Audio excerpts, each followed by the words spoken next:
was the part in his testimony where he said that, oh yes, he had leaked a memo to a friend of his who was a college professor, so the friend could leak it to the New York Times so that they would create the pressure to create an independent counsel. Now think about this. Here's a guy who at the time he did it was the director of the Federal Bureau of Investigation. He had the option of submitting a letter to the Assistant Attorney General and the Attorney General saying we need an independent counsel. He had the option of sending a letter to the Congress saying, in my professional judgment, we need an independent counsel. But what he said was that he deliberately leaked it using an Attorney General as a cutout. Now, let me say, I'm just in the process of finishing my third novel about terrorism. I've written two earlier ones, Duplicity and Treason. The next one, which will be out in October, is called Vengeance.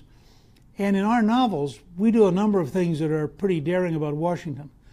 But the idea that the Federal Bureau of Investigation top person, the man who's in charge of criminal investigations for the entire federal government, that he would go outside the system, deliberately manipulate the system.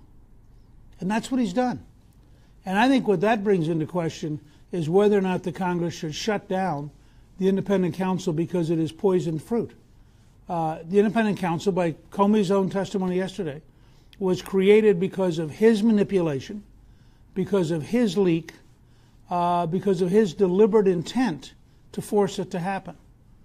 Now, since we now know that he's a very bitter person, and we know how deeply he disliked Trump, doesn't that sound more like this is not about law and order, this is not about justice, this is not even about investigating potential crimes.